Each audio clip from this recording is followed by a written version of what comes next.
Menopausal and perimenopausal women, listen up. It's time to take control of your health and comfort, and Winona is here to help.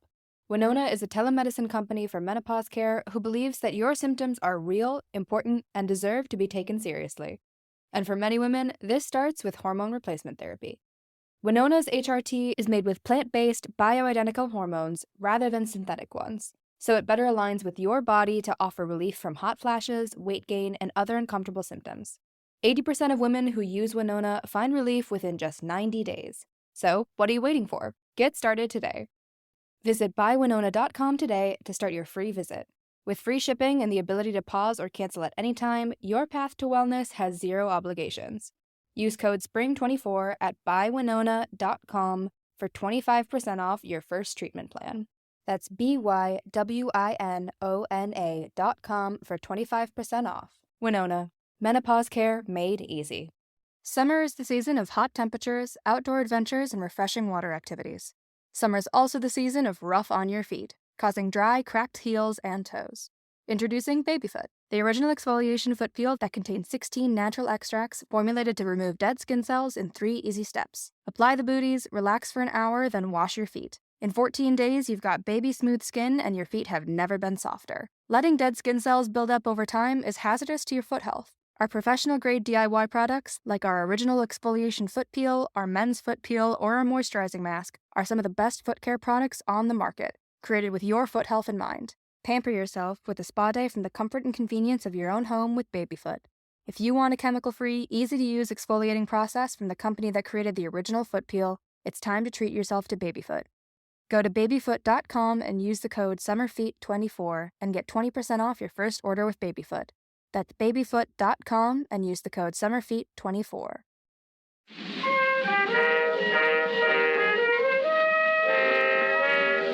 Hello and welcome to Too Stupid to Live, a podcast that reviews romance novels $5 and under. I'm your host, Becky Feldman, and today the show should really be called Ow Stupid to Live.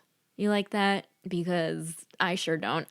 Guys, it's our Halloween spook-gasmic episode where things get haunted. Things get sexy. And boy, is today's episode a treat. So we did record this episode a while back, but since we discuss a paranormal romance and the fact that this episode is so much fun, I decided that this had to be the Halloween episode. So I wouldn't say our discussion is like dated. Like the only thing that's truly out of date is that I mentioned I had high cholesterol, but yours truly recently got her number down. And I just want to be accurate because like an election is coming up. Fact checking is important, especially when it comes to me and my health. Anyway, I'm rambling. Okay, so the book we are reviewing today is Wolf Instinct by Paige Tyler, which is currently $1.67. And my guests for this episode put me in such a good mood after we recorded, and when I re-listened to the episode to edit it, I was just equally cheerful. Steve Szlaga and Nadia Osman are my guests today. They are comedians, performers, and writers, and they host the super fun and hilarious podcast, Why Do You Know That? You will love them, unless you already do love them. So please enjoy this review of Wolf Instinct. Steve, Nadia, hosts of Why Do You Know That? Welcome to Too Stupid to Live. Thank you. Hi. Okay, I'm very excited you're here. This was long overdue. We had scheduled this before the pandemic started, and then I was like, let's circle back. Yeah. To be fair, I read this straight up before the pandemic, but I gave it a brief refresher. Mm-hmm. However, it wasn't enjoyable to dive back into. Oh, it wasn't. See, I have the exact opposite thing. I had to reread because I completely forgot. So I had to reread it these past 2 days, and I was like, this was a lot more fun than I remember.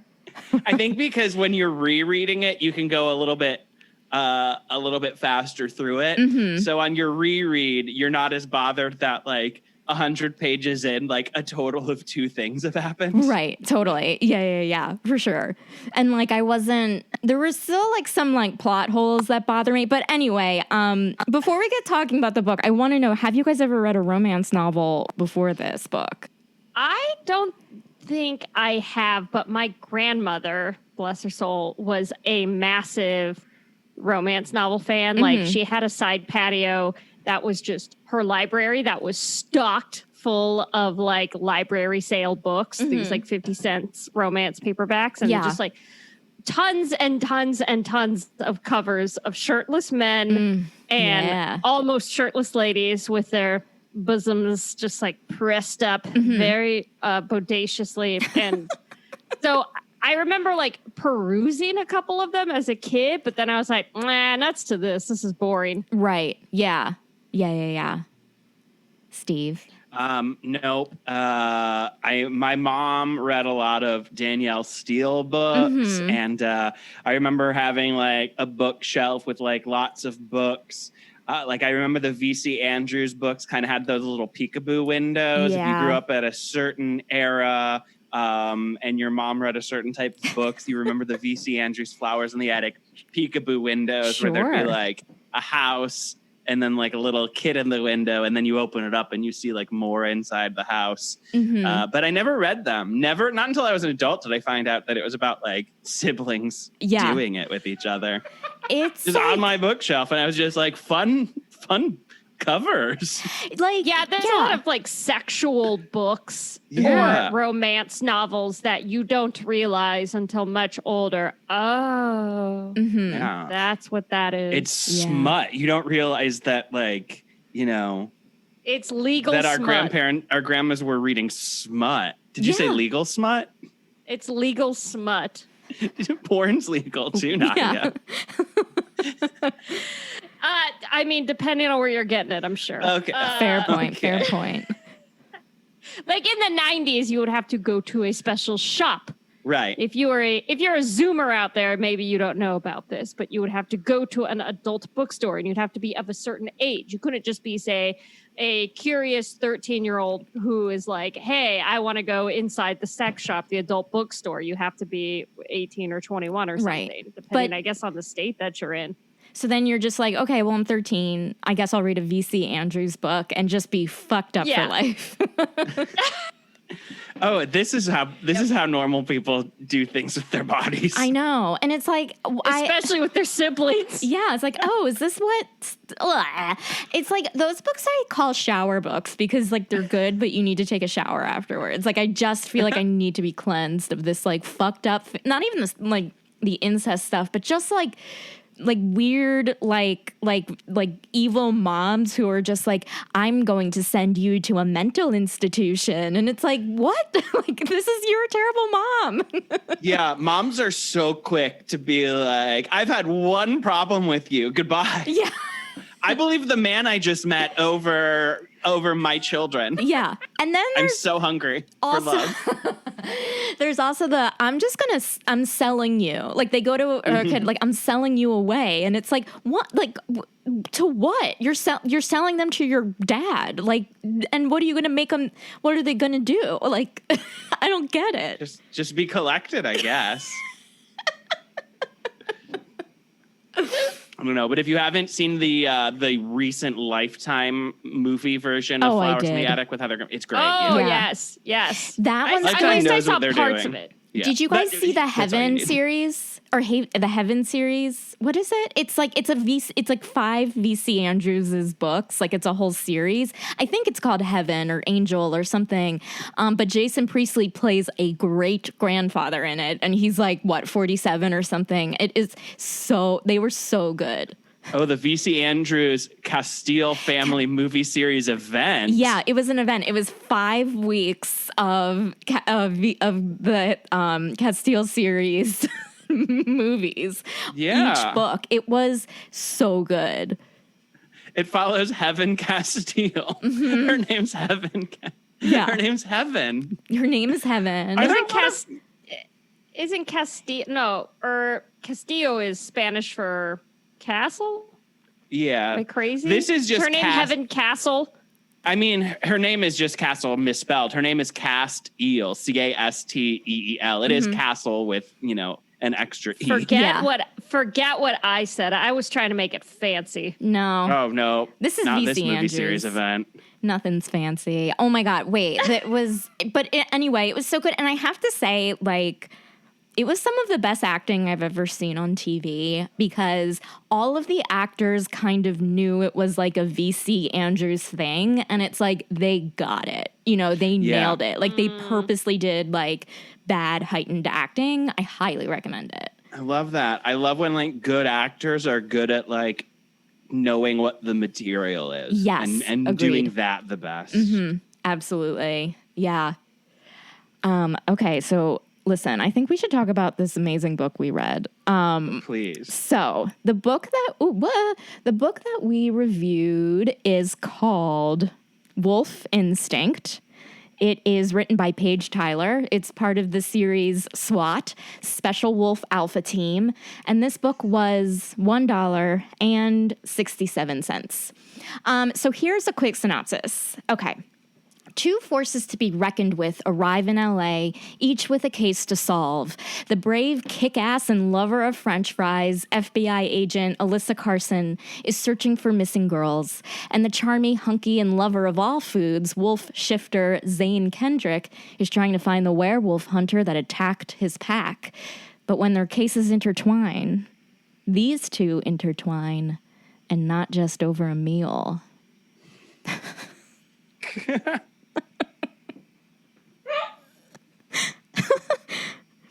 Nadia just fainted. Okay. Perfect. Do you guys have the cover in front of you? Do you want to like look and analyze this cover real quick? Let me see. I definitely took a lot of screen grabs of things to discussion points for later. Oh, fabulous. Fabulous. I'm looking for the cover. Okay. Wolf Instinct. I remember the cover. Okay. Yeah, I got it open. Okay, cool. Yep, there he is. I feel like I had an improv class with that guy. Oh my God, you did, because he lives out here. No, I mean, I don't know. But I feel like a lot of these like cover models like have moved out to LA to pursue acting. They're doing this for some extra cash. Their agents told them to take an improv class to like loosen up a bit. But they're also making money on the side being stock models for romance novels.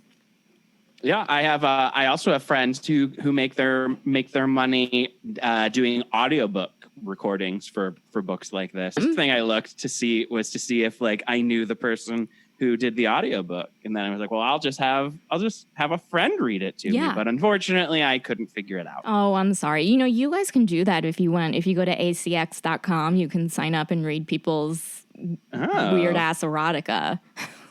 Yeah, but do we get to hold a gun like this guy does? Listen, whatever you do in the comfort of your own home studio, it's up to you. It's so aggressive for a romance novel cover. Mm-hmm. That's like the first thing that struck me. It feels more like it's like sexy Tom Clancy. It is, yeah. I mean, it's biceps, biceps, biceps all day. Yeah, well, I mean, Alyssa talks a lot about his biceps and about his muscles. Oh, yeah. Yeah. So while I agree with you that it's biceps, biceps, biceps all day, for how much Alyssa talks about his biceps, I would say they could be like they could be bigger for the cover. They could be bigger for the cover. He should have been shirtless. Because like for how much she talks about him being shirtless. Yeah, about I feel just like him in general. Yeah, and I know it's weird. Who goes into a SWAT event? What do they say? A SWAT raid shirtless? That would be ridiculous. Yeah, but I think in the case of this novel cover, Paige, I think his arms actually look better. I'm assuming it's a sequel or prequel. But Wolf Rebel, that cover also came up, and I think his arms look a lot better in Wolf Rebel. I think just because the way he's turned, you're getting a look at tricep and bicep at the same time. Yeah, listen, I bought Wolf Rebel this morning because I was like, I think I need to read that book after I was like prepping for this. I was like, I'm going to read Wolf Rebel now. You want to know where the story goes? I mean, there's also To Love a Wolf, Wolf Hunger. Mm-hmm. There's 10 You need books. to know more about the Alpha Wolf verse. It's fascinating. The Special Wolf Alpha Team universe. Yeah. Yeah. Well, I have a question for you guys. Okay, so in this Alpha universe, we kind of learn through the characters that in like the wolf pack that like Zane, our main character guy, is a part of, like there are alphas and there are betas. And alphas are like the leaders and they're like strong and they like lead everything. They're the ones with the muscles. And then you have betas, which are like, the way they described it, they're kind of smaller, but like they're really good at thinking or whatever. And they're like, they make friends real easily. Would you guys consider yourselves an alpha or a beta? Are you a type A, which is alpha? I'm a very vocal, unsatisfied beta. Yeah. That's how I would describe it. Yeah. I feel like I have how do I put this? Aspects of me are definitely alpha, but I'm stuck being a beta, trying to be frustrated that I am not able to be an alpha. That's probably the best way to succinctly describe it. Yeah, I feel like I am a beta for sure, but I have I'm full on delusional that I'm an alpha. But that like in my home, as I'm like living my life being quarantined, I'm like, I'm an alpha. I'm for sure an alpha. But when I get out in the open, boy, am I a beta, and I have to like live with that. But I refuse. Yeah, I feel similarly. I think it just depends on the circle you're in. You can be. It's true though, because in your practice group, you're an alpha, but I think a lot of it has to do with just self-acceptance, right? Yeah. The minute you start to like truly accept who you are as a person, I think you can go from being a beta to an alpha. Yeah. You can make the leap, because what you're doing is you're not fighting it anymore. You're like, I'm beta. You know what betas are good at? They're good at making friends. They're good at talking about the various Los Angeles locations, or at least in this book they are. Yeah. They talk about in and out a lot. There are like very, very specific places that they keep mentioning in this book, to the point where I was like, is this some sort of weird 40s noir novel or movie where like they, there's that like VO where it's like, we were driving down Sunset and then we took a right down Santa Monica and then we hit up this diner and then I had to drop her off in Glendale. Like that's what so much of this book was. And my larger point is maybe betas are great with directions and knowing where you are. And that is helpful. That can be helpful. Yeah. And the second you accept these aspects of yourself, the sooner you can go, you know what? Time to change. Time to make myself more of an alpha. I don't know. Is there some sort of combo? Is there an in-between? I think like so. Alpha minus? Yeah, I think it like a second tier alpha, or like you know how there's people who are like, I'm an extroverted introvert. Maybe there's like, I'm a beta alpha, or like I'm an alpha with beta qualities.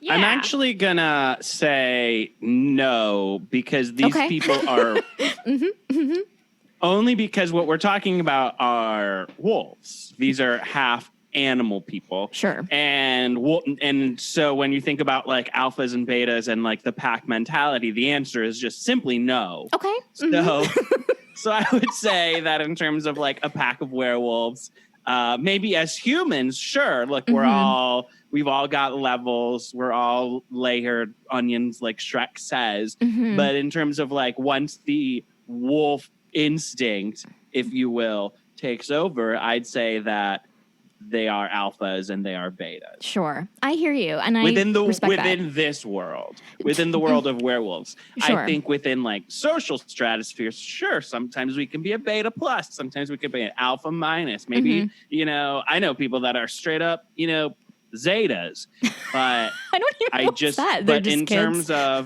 in terms of just sticking with the natural order of what wolves are, I'm gonna have to draw the line, and I'm really sorry. It's okay. If there's any wolves that are listening right now and you kind of want to chime in. Yeah. Am I dehumanizing werewolves? Maybe. I mean, well, here's the thing.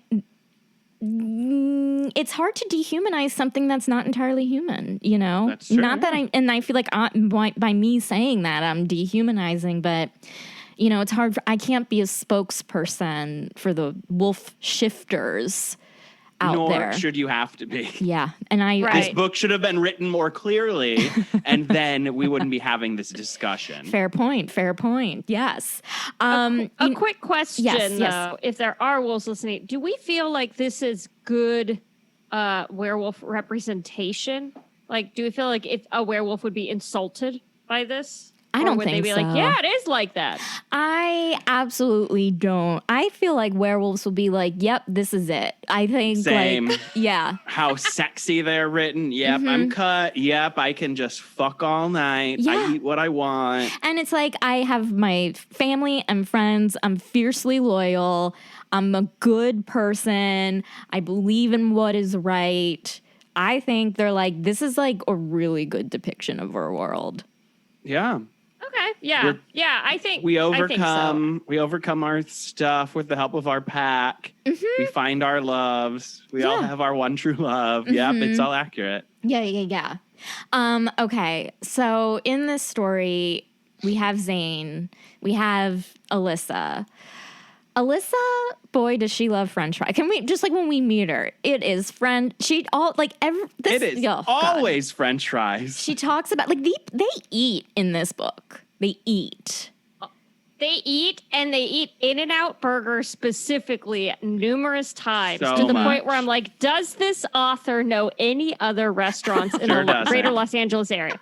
Nope. Like that is the she's only place she mentions. She's British, I believe. And so it seems very much like she Googled and found out that, yes, Los Angeles has a downtown and the burger place that we have is In-N-Out. And then that was about the extent of her painting of the city. I mean, Yeah, she's I also not think when she wrong. Googled, she definitely figured out where LAX is so that she could write things like, I'm staying at the Westin near the airport off West Century Boulevard. Where it's yes. like, no one who lives in America, even. Like, even if you're from New York and you've come to visit LA like a couple of times or you've got family out here or something, like nobody thinks of it that way. Yeah. But it truly feels like she knows what the airport is. She knows maybe Sunset Strip, and she knows what an In-N-Out Burger is. I don't think she knows Sunset Strip. I think she thinks I think she knows of Sunset Strip.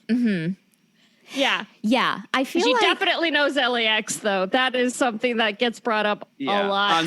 On Century Boulevard. I don't even know. I think that's just like, could even be international. Like, nobody's really going to tell you the name of the street the airport's on. No. Yeah. And yes, no one will do that. And besides, when we found out that they were staying near the airport and then they had to go downtown to like infiltrate the club, I was just like, those poor werewolves. That's not just traffic. That is like traffic. Like that is like, no one does that, Paige. No one would do that. That's at least an hour. At least an hour of sitting there trying to plow your way past La Cienega all the way up to where the 101 merges so that, the 101, 110, 5, that whole bit, like by the convention center. And if you're doing that during like rush hour, like if you're doing it like from like 9 a.m. to 10 p.m., you're fucked. Also, no mention of the fact that like they get so much in and out, but nobody ever comes back and is like, yeah, we had to wait 45 minutes. The line was out into the street. Yeah, it was a 40-minute wait for in and out. They waltz in and they get normal French fries. They don't have any idea what the secret menu is. Nobody mentions animal fries, which was something that like slightly bothered me. Where it's like, if this is her whole thing, this is Alyssa. She's a kick-ass FBI agent and she loves French fries. Yeah, you bet. As a woman who also loves French fries, I know every French fried trick in the book. You've got a special fry. I'm ordering the shit out of that when I go to your restaurant. Yeah, I mean, there should have been like a chapter that was about them discovering the secret menu and being like, there was one scene where they were like, oh, you can get grilled cheese at In-N-Out. It's like, fine. Okay, good job with that. Because the little twins, they ordered grilled cheese. Good on them Zoe for and discovering. Chloe. Yes, Zoe and Chloe discover the grilled cheese, but the fact that like they didn't know about getting a mustard fried burger, they didn't know you can get a grilled onion, they didn't know animal style, they didn't know like it was just like this was the one thing that was very difficult for me to get past, besides the fact that there are werewolves in this world and they don't know that there are vampires in this world. Oh God, yeah. The amount of selective believing in things happening with these people, where it's just like, I mean, sure, I just started believing there's werewolves, but now people that are part cat, no, not a chance. It felt like if we're. Oh, sorry, Steve. Go on. Well, just because I have it open via Kindle on the web browser. Oh, perfect. And fries are mentioned 30 times. Oh, there my are God. 30 instances of eating, talking about, ordering, or going to get fries. Or just thinking, oh my God. Yes. That's insane. I just felt like when I was like, this book gave me the munchies. Like I was every time I finished like a chapter, like literally, because I reread it yesterday and today, like last night I had a bunch of snacks when I was done. Before this, I was snacking out and I wasn't even hungry. It was just from reading this book. Yeah. She's very good. For any shortcomings you might find in the sexy, horny parts of the novel, I think she makes up for in really knowing how to describe like good French fries. Agreed. Yeah, absolutely. She also talks about donuts, peanut M&Ms. Like she she runs the gamut on junk food. Which again, if I'm a French fry lady, I'm also a junk food lady. So like I appreciate this ode to food that's bad for you. I did highlight this one thing where, okay, so like Alyssa and Zane see each other. He like is like, she smells good because she's the one for him. And here in this world, the one is your soulmate. So they decide to team up on this investigation. And so during a stakeout or something, it's like they come back, they were up all night and they go back to her hotel room or whatever. And she's like, do you want breakfast? All I have are Pop-Tarts. And he eats one without putting it in the toaster oven. And the line is, she liked a man who ate Pop-Tarts cold. Is that a thing I'm supposed to know about? Is that a thing that like women and men are supposed to be like, oh, if like a man eats Pop-Tarts cold, that's like good. That's like sexy. Do you know what I mean? That's a man's man. He doesn't need mommy to warm it up for him. He's just taking that Pop-Tart raw. She's into it. Ripping it in his meaty hands, crumbling it as it turns to sawdust. That's what a Pop-Tart is. It's sawdust with that like weird shit filling. Yeah, I'm not a Pop-Tart fan. I hope you guys don't get too excited right now, but I actually prefer untoasted Pop-Tarts too. Calm down. Oh boy. Chill out. I just melted into a puddle. Close your legs. Excuse me, I need a mop. Yeah. I just melted into a puddle of Pop-Tarts of myself. I remember French fries and Pop-Tarts were like were the two things that were name dropped and dropped often. Yes. And this is all before the big sexy midpoint. So like she had to really be okay with the fact that this guy is eating like several burgers at once and just like be like, yeah, this is what does it. The fact that you are eating absolute garbage, you don't care about your body. I like that in a man. Yeah. Like, I don't know that that's something that I know enough women where if they witness that, straight women at least, they might be like, you know what, I don't know if this fella's the right one for me because he doesn't care about his body and now I might have to take care of him later. Or look at this grown man devouring uncooked Pop-Tarts. That just in general immediately, like, that's just something to log away. That's just a little thing to... It's kind of a red flag. Yeah. It's not a red flag, but it's a sign that says, caution, there may be red flags. Yeah. It's like a yellow card. It's like, hold on. Let's, that's like, a little weird. Okay. Yeah, we can keep going, but we'll see. I got got noticed that I have I'm about to have high cholesterol and I need to watch my cholesterol. So when I see him, the first time they have breakfast, he gets literally everything on the menu. And I'm just his cholesterol is going to be through the roof. He's going to need lovastatin or something. I know. And because he's a werewolf, it's not going to be a 20 milligram. It's going to be a bottle of lovastatin a day or whatever. It's going to cost so much in copays. Yeah. Do you really want to saddle yourself with that? I know. You're going to be having to contribute to those medical bills. Yeah, and what is the insurance program for werewolves? Do you have insurance? Also, like I said before when we were talking about alphas and betas, I'm a stickler for the biology of the, the animal part of this. So like I said, these people are this guy's part dog, which means I've never had a dog, but I know lots of people who have had animals, and I have a cat, and you kind of give them a strict diet of non-human food because human food's bad for them. So this guy's going to have a chocolate shake and just die. Oh, wow. He's got diarrhea so much. Yeah, he's going to diarrhea all over the yard. He's going to have so many squirts. He's not even able to use the bag.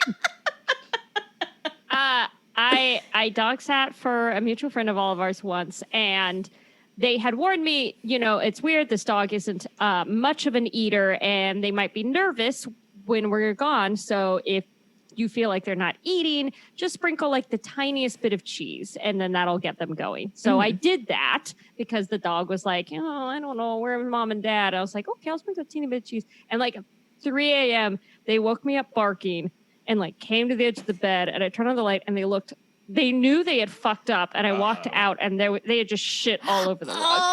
Oh. And so I cleaned it up, and clearly the dog was very embarrassed. The dog knew. They were so we're cool. Can I hang out? But all I could think in my head is okay, maybe the cheese wasn't such a great call. He was fine totally after. I think if anything, it was nerves, which then brings me to the other issue, which is, as Steve was saying, if he's part dog, dogs can get very anxious. Sure. And this guy never once got anxious about anything, which is suspect to me. Maybe because he's an alpha, so he doesn't have the same kind of neuroticisms that other dogs might have. But even a big dog can be kind of neurotic at times. It's all personality based, which just made me go are we sure this guy is a werewolf? Well, I will argue that when later on, whenever Alyssa would get in danger, because obviously that would happen, when they were about to do the main sting, Alyssa, gets kidnapped or whatever, and he freaks the fuck out, and he's about he is freaks. And so I think when dogs freak out like that, that is from a sense of danger and being scared and getting defensive, and that's his version of anxiety is just rage. Yeah. Okay. That's fair. Yeah. It just, there's a lot of dogisms that I feel could have been highlighted and or make me nervous for this relationship to continue. Sure. I mean, I feel in this world, maybe werewolves are maybe not as dog-ish as maybe dogs are. That's true. I get welcome it. For that. You know what I mean? Yes. Maybe they can be chocolate. Because I feel could you imagine having a boyfriend or a husband where you had to play fetch with them and pick up their shit every day and put a bowl on the ground? One, if you're into that as a sub-dom thing, great. But in general, that came with marriage of and I vow somewhere in a heartworm medicine Gifts or a Cracker Barrel gift store or something, there's a laser cut wood carving that goes through all of these things and is that's not the dog, that's my husband. It exists. Everything you listed exists somewhere, and some wife is going it's true. true. Yeah. He does do that. Yeah. He does leave his shit everywhere. Oh, God. That's disgusting. I would there's never. a homemade magnet lined with seashells that says exactly like that on it. That you get down the shore. Exactly. Yeah, totally. That you get in every like tourist shop. Okay, so let me think of what else to talk about. Oh, okay. So here's something that confused me. So Alyssa is an FBI agent, but like her division is like investigating like supernatural stuff, like kind of like the X-Files. And she's been doing this for like a year. But when she finds out that there's werewolves and vampires, she's like, what? And then that made me think like, well, what were you investigating then?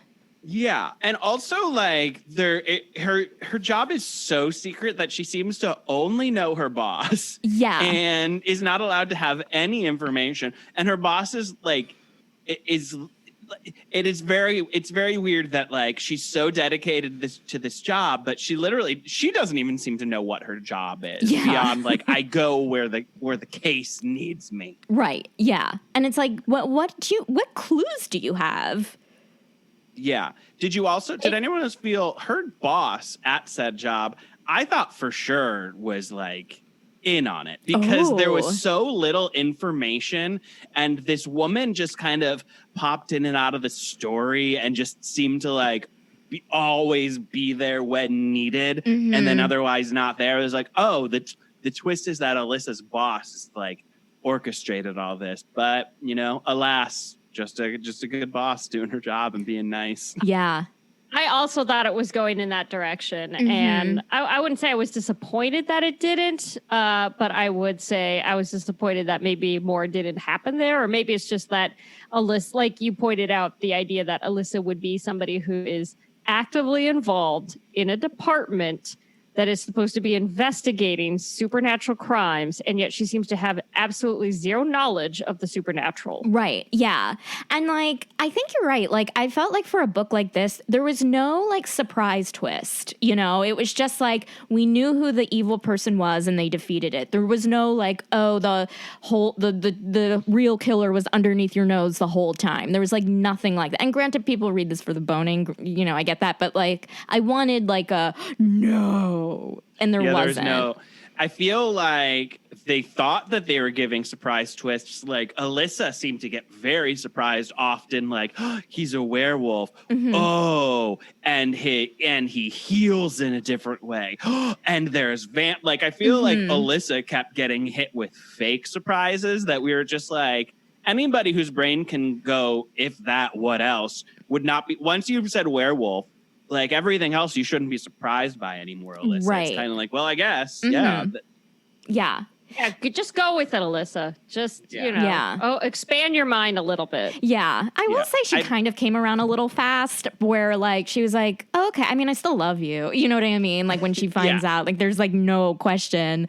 I will say the one thing that was kind of surprising and also interesting is that, like, in this world, there are werewolf hunters. And the vampires in this world, they don't really, like, they do fight, but like they don't really do any of the fighting. Like they hire the hunters to kill the werewolves. And I was like, oh, that was like an interesting twist, but it wasn't like a twist. No, I mean, like, what was exciting, I think you gave us some options, or you brought up this book, and I loved it because I loved the title and I loved that it was a wolf book. Because I was like, there's so many vampire romance novels. Like vampires, as we all know, just saying vampires has been done to death is in and of itself done to death. So like for your twist at the end of your werewolf romance novel to be vampires, or like for you to think that that's in any way interesting, like the one thing you had going, Wolf Instincts, was that there were no vampires. Right. Yeah, absolutely. Yeah. And the fact that there could have absolutely been a whole other sub world of different types of werewolves. They could have created this like very rich tapestry of the way werewolves are. Vampires aren't even a thing, but werewolves are 100% a thing. And this is their hierarchy and all of that. And maybe the other books in this series get into that in more detail. But for this first book, I agree that like throwing in vampires at the end felt a little hat on a hat, little unnecessary. Agreed. Yeah. I would love to read something that's just werewolves. Like, I've never read anything that was just like this world only has werewolves. Like, there's no vampires, there's no this, there's no that, but it's not like vampires were versus werewolves, like literally everything else. Yeah, I once you add vampires, then I'm just like, all right, well, it's the monster mash. Let's just bring in them all. And I'm sure later on there's like a Frankenstein or a Invisible Man. I think that there was an Invisible Man. Nadia, I hate to correct you, but you called this the first book, and I would let you know that Wolf Instinct is book 9 of the SWAT series. Yeah. It's 9? It's book there 9, are baby. 8 other books before this one? There's a SWAT Christmas. Yeah, there's every single... Listen, there are a lot of people in this pack that live in Dallas. And of course that's there's fun, 9. Because I looked at the next book after Rebel. Wolf Instinct, which I think is Wolf Rebel. Yeah. And that one follows Rachel, who's kind of a side character in Wolf Instinct. And I actually really like that. I like the idea of like these people kind of like have their own standalone stories, but then also are kind of like appearing in the background. Fear Street, R.L. Stein's Fear Street series. Oh, did yeah. that a lot Yes. too. It's very common, like, for books to do that. And I think that's why, like, it just sucks people in. It's like, oh, okay, you hear about Rachel in this book and you're like, oh, she seems like really interesting. And lo and behold, when you're 5 minutes away from recording and frantically trying to finish up the book, you're like, well, I gotta buy Wolf Rebel for later tonight. Yeah. I will say though. Go ahead. Oh no, go ahead. Go for it. You're not worried about catching up and seeing what happened in the 8 books before Wolf Instinct? No, I'm not going to do that.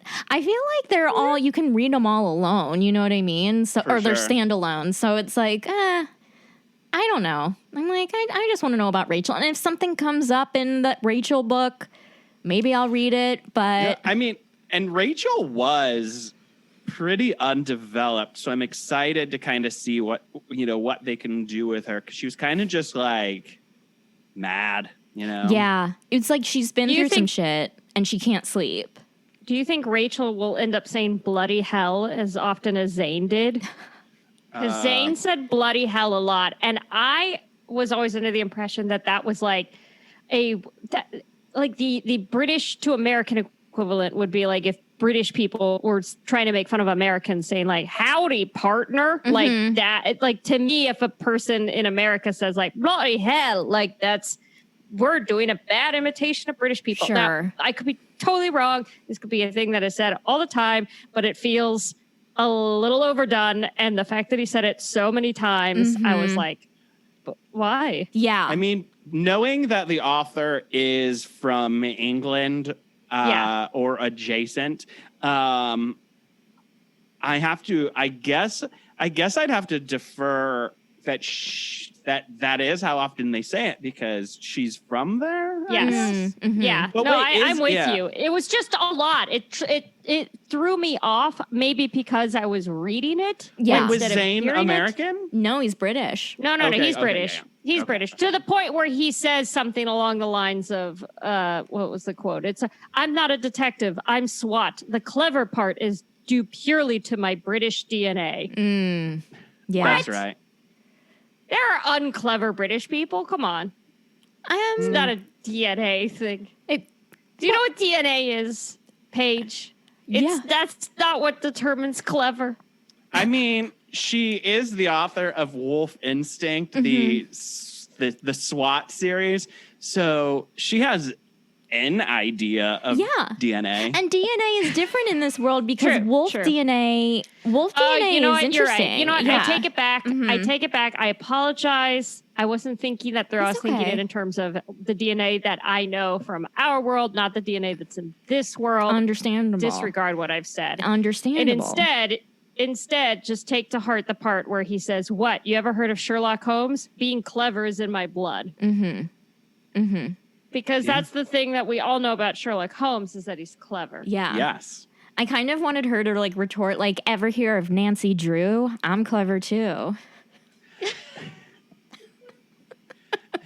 And she was a child solving crimes. Yeah, exactly. And then the twins are like, ever hear of the Hardy Boys? Well, they're not the only siblings who can solve things. Exactly.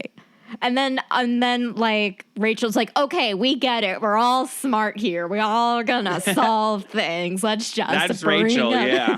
bring I up wonder if pop Rachel culture likes living way. fries or eating as much as Zane and Alyssa did. I mean, she is a werewolf, right? So it Yes. feels like werewolves have this insatiable appetite for literally anything. Yeah. Or it just Zane has incredible metabolism. I don't know. I'm on the acknowledgments. I was scrolling through and something. Can I read some of the acknowledgments Of to you? course. Yes. So I'll skip around, but it starts with, I hope you had as much fun reading Zane and Alyssa's story as I had writing it. Zane and Alyssa's book changed a lot over time. When hubby and I came up with the idea, Alyssa was originally going to be a personal trainer who helped Zane with his injured arm, but she wanted a more active role.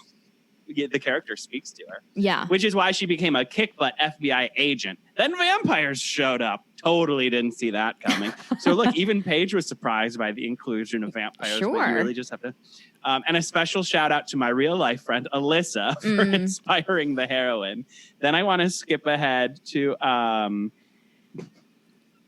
and a very special shout out to my favorite restaurant, P.F. Chang's, where hubby and I bat storylines back and forth and come up with all our best ideas, as well as a thank you to our fantastic waiter turned manager, Andrew, who makes sure our order is ready the moment we walk in the door. So I love that. What a perfect cherry on top of this book is that the acknowledgments reference and thank P.F. Chang's.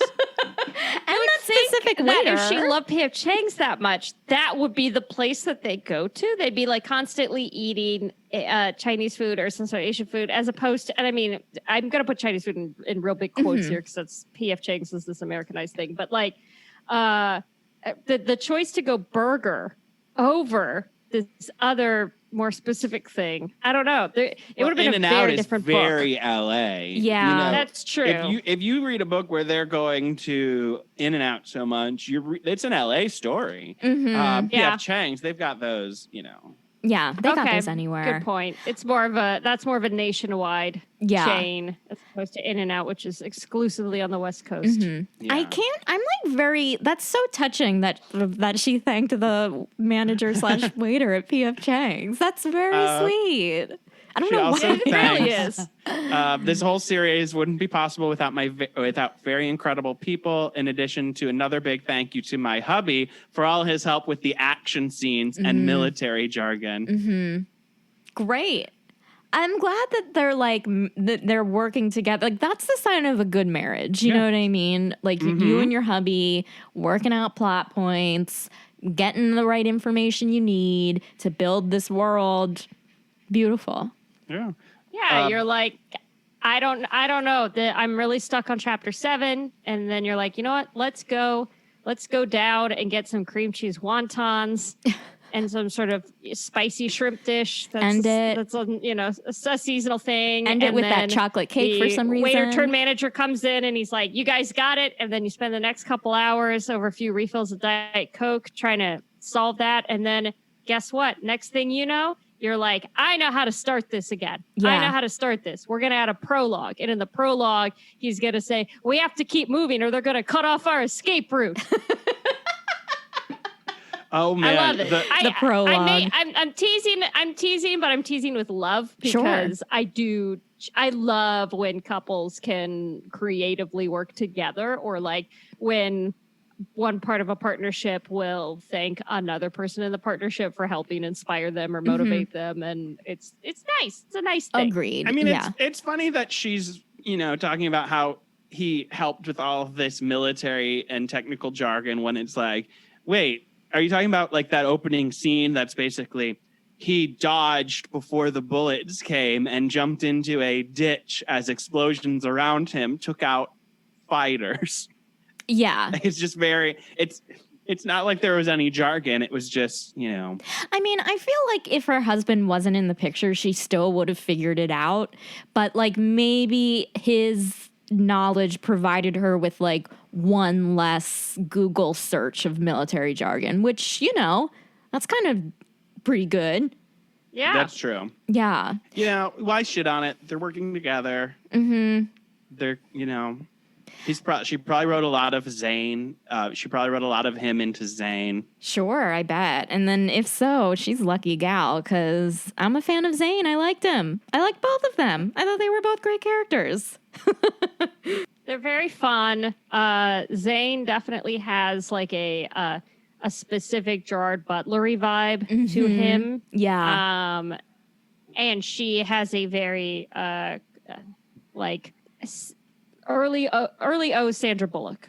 Yes. There was like a bubbly nature to her. And like the way she would like nickname like suspects, she'd be like Mr. Creepy or Tall, Dark, and Handsome when she saw like, you know, Zayn walking by. And then in the thing, she's like, she saw Mr. Creepy again, but she couldn't take her eyes off of Tall, Dark, and Handsome. And I'm like, you are such a basic bitch and I love it.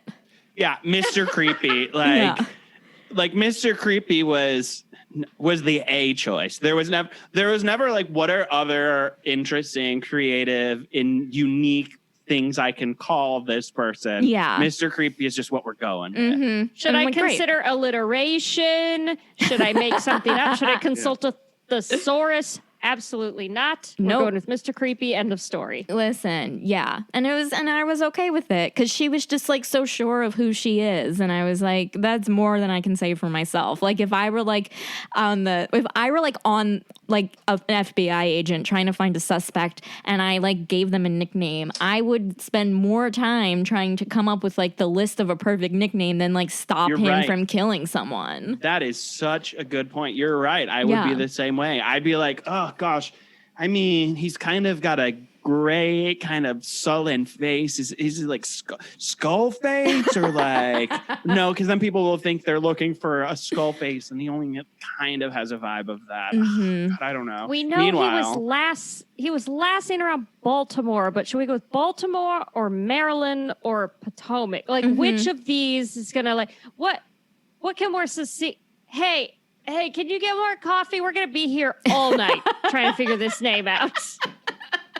I'd like to talk about the twins and how they're almost like the main character of Baby's Day Out, in which it's just like, how do you keep losing? How do the twins just keep wandering off without anybody noticing? And oh, look, now they're at a club again. How did they get to that club again? They were like holed up in the hotel. Like they found them, and it's like, and they're drugged all the time, which is like made me uncomfortable. Yeah. And then they just kind of get like passed on to like, oh, well, here, print onto me. I'm your alpha. Like, what a way to never give those girls any agency beyond like, well, we already had one big action set up at a club where they had to save the girls. What are we going to do this time? Just put the twins back at the club again.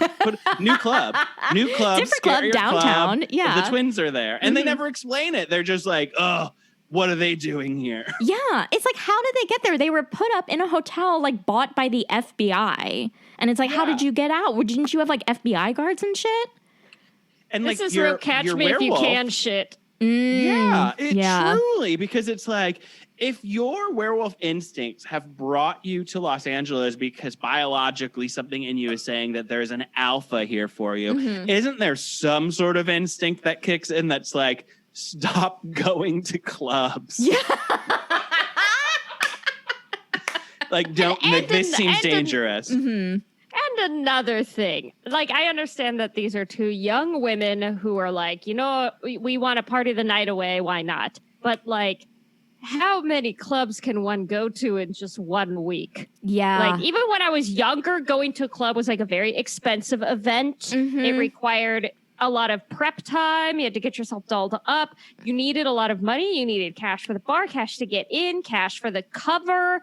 It just seems like these two just waltz in wherever, and it's not explained away by any kind of supernatural thing. It's not like, say, with vampires where, you know, some vampire lore has like, you can just charm a guy and you can do whatever you want, right? Like, to my knowledge, reading the book, there was no, unless I missed it, there was no like real clear indication. It was just there's Zoe and Chloe dancing a Madonna, maybe. Yeah. Also, what kind of clubs are these? Are these? I know. Is this like the Abbey, where it's like or is it like that's not even a club. That's like the one bar that I remember from 23. I'm just Birds. Is it like Birds? Sorry, that's such an LA inside joke. I'm sorry like to everyone listening to this. Blast music after a certain time. I mean, I feel what it is. Is it a warehouse? It's just like the kind of club you see in any movie. She should have even just been like, the characters go into the same place where they're at for Fast and Furious movies. Like, right, totally. But it's like, again, like, it's like, so I think like that's another reason why, like, I feel like this book paints LA as General City, because again, like you can't walk down the street and go to a club. You have to take an Uber, or you have to drive. You have to circle for parking if you do drive. That's a whole fucking thing. Or valet. Like, it's just like all these things that I'm just like, this isn't LA.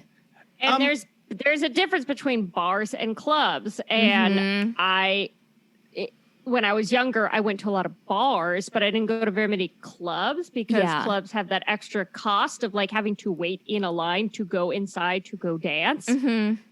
Rage, that was the club I was thinking of in West Hollywood, not the Abbey. Oh, yeah. Rage was the one where you went to dance. The Abbey is where straight people go to pretend that they're part of the scene. Just kidding. We can cut that part out. I don't care. I'm leaving. The freedom of speech. I fully believe that in this. I'm giving people shit just because I feel like that's the one famous-ish West Hollywood place to name drop. Maybe not anymore. I don't know. I don't know. I don't go out anymore. None of us do. COVID. Like, I'm old. I go to like 3 places. Max. I go to like. Does anyone? Oh, go ahead. Well, I'm just wondering, Paige Tyler, is she like, these sex scenes were not horny enough? Did anyone else feel like the sex could have been hornier or like more specific? It was all just like grabbing for a bulge or like feeling a rippling muscle. And it's like, no, you're a wolf and you're like down to like get it. So like, I just wanted like, I wanted things thrown against walls. I wanted people picked up, and it just felt very tame and unspecific. Yeah, I thought there could have been more sex. And 2, like it got to a point where I was like, I thought these books were all about fucking, but we are full on halfway through and they're just only horny. Yeah. And she introduces like a lot of cool things in this world. Like there's one scene where he gives her an orgasm, or one scene in the one sex scene, he like is like licking her belly button and she full on has an orgasm, and it's like the best thing in the world. And it's like, you're opening up like so much like sex lore in this too. And it's like, what else gives her an orgasm that isn't like the normal holes in the body, you know? I'm going to be honest. The belly button thing kind of threw me for a loop. I was like meant to, when you see a GIF and it's a character and there's math behind their head, that was me reading the belly button scene. Interesting. Like, like it took me out of the like, oh, okay, here we go. Here's the sexy part. And I was like, belly button. The umbilical cord, the cut umbilical cord is what made her come? What? Huh? What? On page 167, he finds the G-spot, making Alyssa scream into the pillow until she thought she might pull something, like an orgasm muscle maybe. Just then, the sensation started.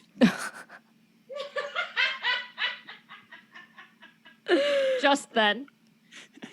Just words like sensation. And just then. There was like one point again, like where like they first kiss and she like is like grinding on him, like dry humping him a little bit, and she's like close to coming, and then like he says something along the lines of like, let's be naked or whatever. I want to, like, when you fall apart. He was like, the first time you fall apart, I want you naked. And then she thinks, first time, multiple orgasms. then this is in italics. Yes, please. And I was like, I love this book so much. I love this book. I love it. I completely forgot. There were some really good, like, sassy, like, inner monologues. Like, it was almost like she had a little mini, like, Judy Greer kind of best friend character on her shoulder that would every so often have these fun little, like, one-liners. Yes, please. Yeah. Yes, please. Oh, go ahead.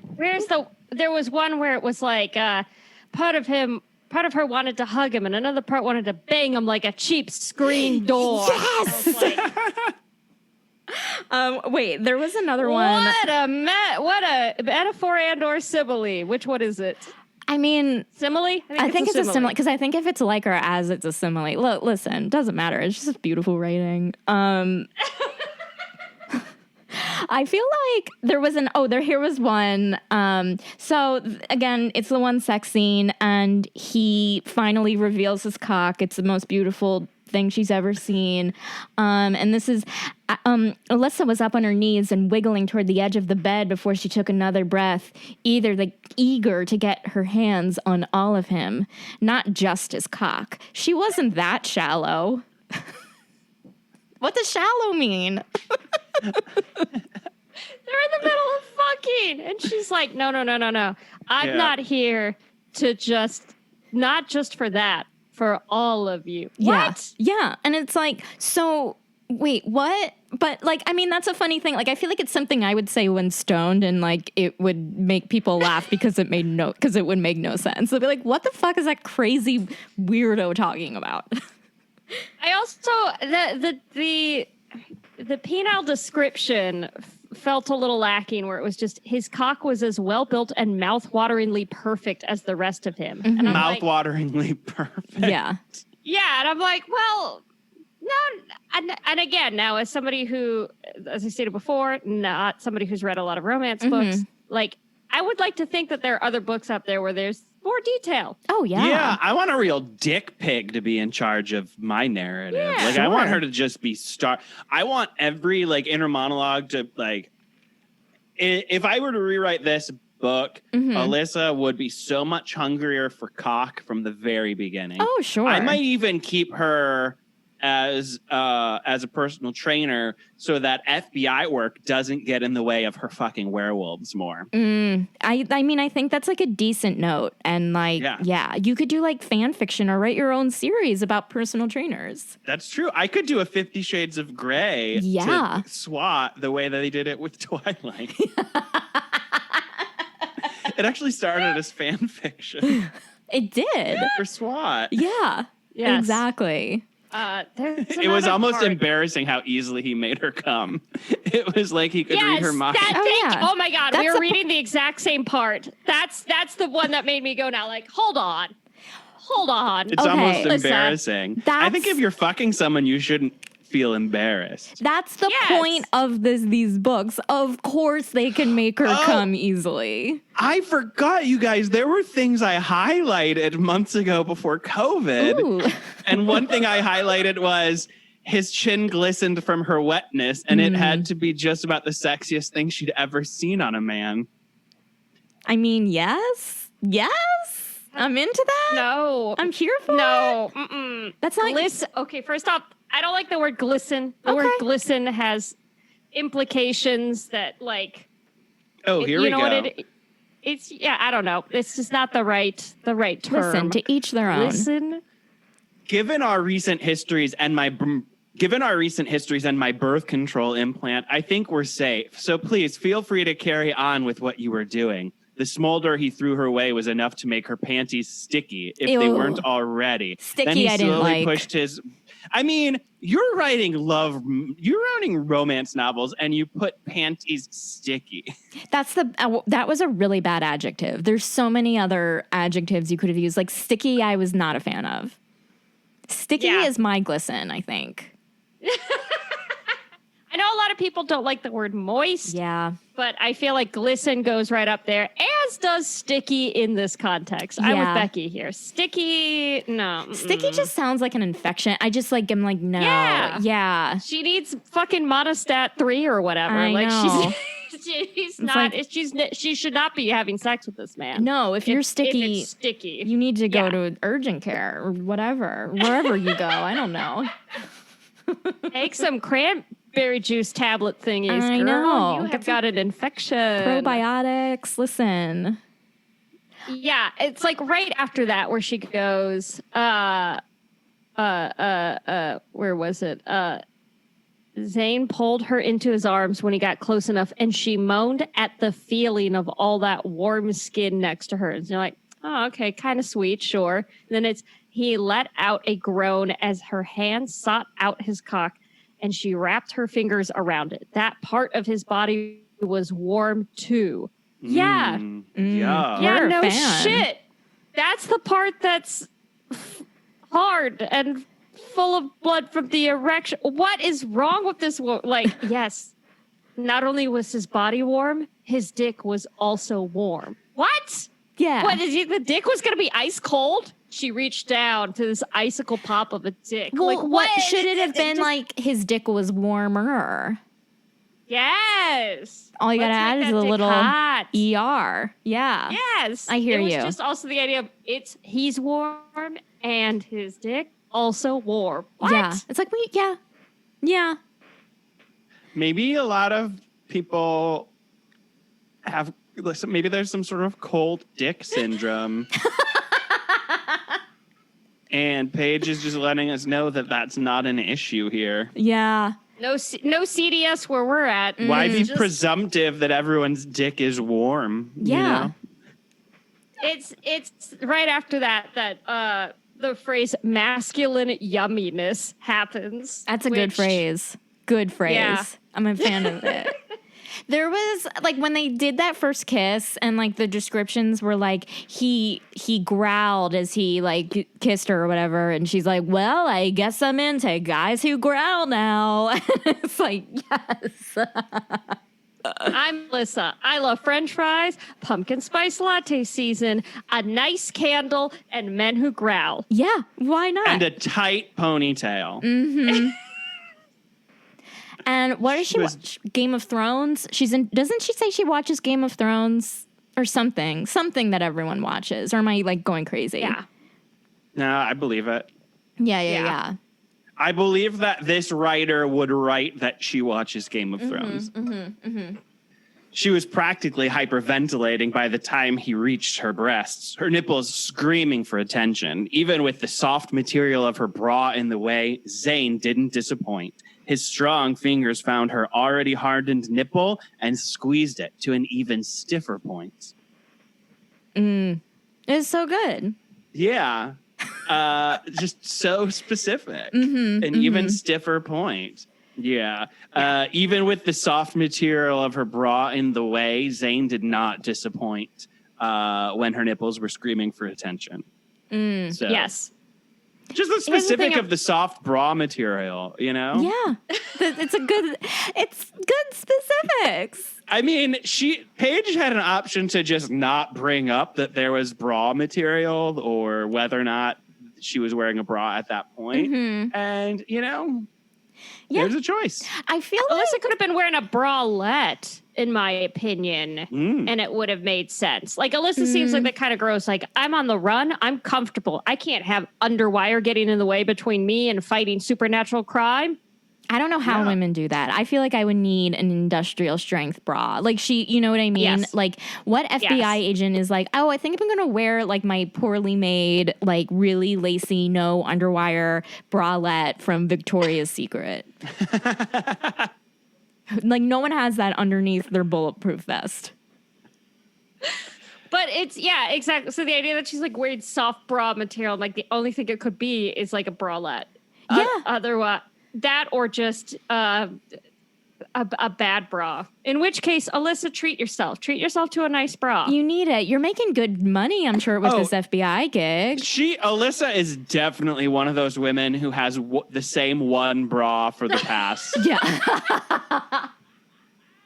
It's true. And there's like 400 Instagram brands that Alyssa could choose from. Like she could have her pick. Yes. Bare Essentials. Get you a third love. Freya Lively. Active. Yeah. There's so many. Like, she could try all of them. She could try every subscription service. She could be out on the road and she comes back and she's like, new bra to try. And then she takes it out on the road and see how she feels. Mm-hmm. And then Zayn can rip it off with his teeth or whatever he's going to do with it next. Exactly. Be like, oh, well, need a new bra. Yeah. And it's fun. Look, it's probably fun for her.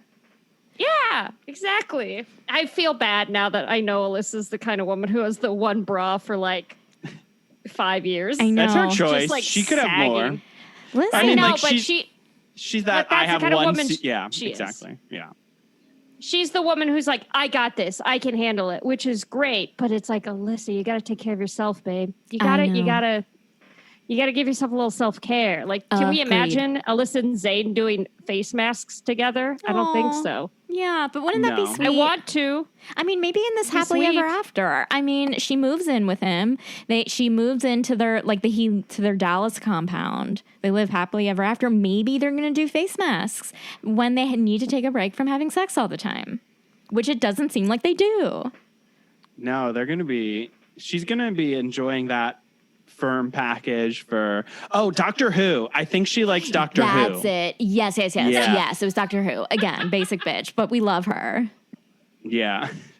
Do we think Zayn is a basic bitch though? Like, if all the werewolf stuff aside, because that's just like part of who he is now, do we think he's kind of basic? He's just like a bro who likes burgers. Yeah. Right? Yeah, I mean, there really isn't anything else to him except like he's like been through some shit. You know what I mean? Like, like I feel like there could have been like more to his personality than like cheeky Brit. You know what I mean? Yeah. Yeah, he just seems like a guy who went to war and also likes Top Gear. Yeah. Like those maybe that's like the kind of thing that he'd be into, or he's like, you know, I like watching that show where they make the robots fight. BattleBots? Is that what it is? Yes. I remember the name of it. Blast from the Past. The show that replaced UC. I can't think of what this guy does on the weekends. Like, I can't think of what Zayn's Hinge or Tinder profile looks like, where it's like, here's the things that I do on the side. Like, I don't see him being a rock climber. I don't see him being he says, like, love the office, love to travel. Yeah. Oh, for sure. I think he just sarcasm. Broods. Yeah. I think he just broods a lot. Interest, brooding. I do remember, speaking of werewolves, I remember when Christine, the boss, when she finds out about werewolves, the line is literally like, well, that's a lot to load on me, but okay, werewolves exist. Now what? Like, just the way that she was just like, okay. I love it. That's why. Yeah. I think that's why I thought that, like, oh, she's in on something. She's part of something. Is because it was just like, okay, fine, werewolves exist, but honey, that man is hot. Like, I love Very it. much. I love it because I don't need pages of like people like, wait a minute, werewolves are a thing, and they like go home and they have to like deal with it. We don't have time for that. I agree. If it's not necessary for the story, then just let everyone be okay with it. Yeah. Why not? What am I gonna get from Christine having to come to terms with new information? We don't need that. I mean, it's just yes-anding. It's just saying, there's werewolves. Yeah. And I'm gonna go fuck one now. Yeah, exactly. Say yes. We don't need all that extra fluff. No, we definitely we just need more descriptions of various places near LAX. Various places near LAX and places to fuck, to like just mix up the fucking. Oh, and she also, speaking of all these places of Los Angeles, I also remember at one point she said like, downtown is so busy, it's just filled with clubs and restaurants and bars. And I'm just like, what? Okay, so you've never been. Yeah, she said it was like a tourist trap, and it's like, that's not where... It's not filled with that. It's filled with jury duty. And lawyers. Some restaurants and museums and stuff. Like, there is culture downtown, but it's like, they made it the equivalent of like Universal City Walk. You know what I mean? And it's like, it's not like that at all. I would have loved if where Zoe and Chloe ended up was Universal City Walk. If they were going to like some underground club at the Karl Strauss Brewery. Oh my God. I would have died. What They're like, if we're there was, going to Margaritaville. There's like an underground vampire wing underneath the Forrest Gump restaurant. What's it called? Bubba Gump restaurant. That's where the vampires. Yeah. And they're just like, yeah, you thought that the Universal backlot and that horror show that used to exist that I went to once when I was a kid, you thought that that was fake. It's actually real. And we're hiding in plain sight. Okay, you guys, do you have any final thoughts on the book? And do you want to give it a rating? A through F. And yeah, rate it. Because if you haven't read romance, like rate it based on like how much you enjoyed it, you know? Yeah. Okay. I mean, my final thought is I've never read this type of book before. Mm-hmm. And so going off of how I think these types of books are supposed to be and whether or not Wolf Instinct executed that, I mean, I'm going to give it a B+. Yeah. I think for what it was, I would have liked some hornier sex. Sure. But I also think like, I think that these books exist in a world where like the readers maybe the people that normally read books like Wolf Instinct don't want the specificity of the cock sucking and the slapping and pulling hair that I want from two werewolves fucking. Maybe they do want something a little more PG-13. Totally. Yeah, I'm gonna say B+. Yeah. And look, Paige has written and sold a lot of books. Yeah. So good for her. I know, right? Yeah. Nadia. Given that I haven't read a ton of romance, I'm with Steve where I feel like for what I thought this was going to be, it pretty much delivered. Mm-hmm. Although I wish there had been they could have crammed in more sex for a sexy book as opposed to building to this one big moment. And then, now we got to deal with a whole other threat. Mm-hmm. I guess where I'm coming from is like the book I was reading before I read this was Lincoln and the Bardo, and the prior book before. Like I'm a bit of a snob, so when I read this, I went in going, "This is going to be not that great," and I had a lot of fun. Oh, good! It's a very silly, goofy read. Full of wonderful phrasing, with the exception of sticky panties is not wonderful phrasing. But like that minus a couple of points. I hear you. Steve put his head down for the viewers. I just had to pick something up. For the viewers, for the listeners. It's Jesus jaw. Christ. Anyway, I'm going to give it a solid B-. Cool. Mostly because not horny enough for a horny book. Yeah. But it does deliver on world building. And they seem to be having fun. And as I've said before, Alyssa knows exactly who she is. Zayden seems to know who he is. Even if they're very basic, they are going to live happily ever after. Yeah. I think I give it an A-, mostly because I just thought like it was so like the second read, I'm like, this is the goofiest thing ever. But it was just like so fun. It like when I was reading it, I was like, this is like cheering me up. And so, yeah that's why I liked it.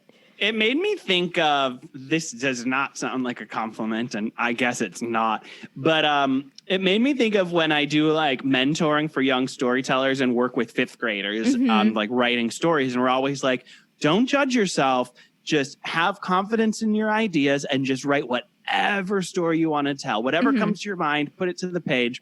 And I feel like Paige Tyler is definitely taking a page out of that book of don't judge your ideas. Yeah. Listen, you should. It's a general good advice. Yeah.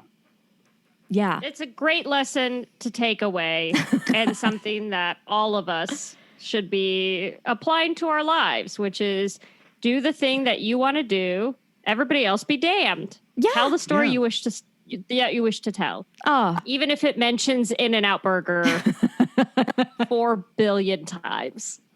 Yeah, I'd be crippled if somebody was like, write a novel, tons of people are going to buy it and read it. I'd be crippled. And here she is pumping them out like Like it's nothing. Yeah, that's what like I admire so much about these authors, because it's just like I'm sure it's hard to like trying like to like mix up writing sexy stuff. Like it's like how many words are there for peanut? You know what I mean? But like, but I give them a lot of credit of just churning out shit.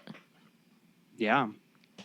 Yeah. There's something to be said for the productivity levels. Agreed. And the output. I mean, when you think about the number of other artists in various other mediums, it's like romance writers, wrestlers, as far as like how many matches they fight, and then like the Beatles. Yeah. So as far as like the amount of output in the time frame. Exactly. So, Yeah. Well, good for her. Yes. Well, guys, thank you so much for being guests today. This was so much fun. Thank you. I mean, that's a testament to the book. Of course. That we could even have such a spirited conversation about it. Absolutely. Do you guys have anything you want to plug? As all podcasts end that way, I guess. Nadia, do you know of any podcasts to plug? Yeah, it's so weird. You can listen to me and Steve talk about all kinds of very niche, specific pop culture, history, science takes, whatever our guest is into. It's a podcast called Why Do You Know That? You can follow us on Twitter at Why Do You Know Pod. And you can follow us on Instagram at Why Do You Know That Pod, because the character things in the handle fucked us up. And you can follow me on Twitter and Instagram at Ms. Nadia Osman. And you can follow me on Twitter at Steve Szlaga. It's just my name. Great. And Instagram. Just put Twitter's fine. Okay, guys, listen up. Only follow Steve on Twitter. My Instagram it has my last name, but a bunch of extra letters. It's just. Okay. It's not worth it. Okay. Everyone. This is an anti-plug of Steve's Instagram. No. Worth it. I want to go more in on just one social media, and I've chosen Twitter. That's so smart. that I don't have to take as many pictures. Perfect. Good on you. So yeah, follow me on Twitter, Steve Szlaga. Too Stupid to Live is part of the Frolic Podcast Network. For more podcasts you'll love, visit frolic.media/podcasts. Is monogamy dead? Are we expecting too much of Tinder? Do millennials even want to find love? The Dateable Podcast, part of the Frolic Network, is an insider's look into modern dating that the Huffington Post calls one of the top 10 podcasts about love and sex. I'm your host, Yue Xu, former dating coach turned dating sociologist. And you'll also hear from my co-host, Julie Kravchik. On each episode, we'll talk to real daters about everything, from sex parties to sex droughts, date fails to diaper fetishes, and first moves to first loves. Ever wondered why a first date didn't turn into a second date? Check out our episode called The Exit Interview, where we helped one of our listeners get answers by calling up 5 of his recent first dates. Some other notable episodes include The Science of Dating, which uncovers the why of certain behaviors, Getting Out of the Friend Zone, which is always a hot topic, and plenty of he said, she said experiments with full-on post-date interviews. Tune in every Wednesday on your favorite podcast player as we explore this crazy dateable world. Thank you so much for listening, and have a great rest of your day.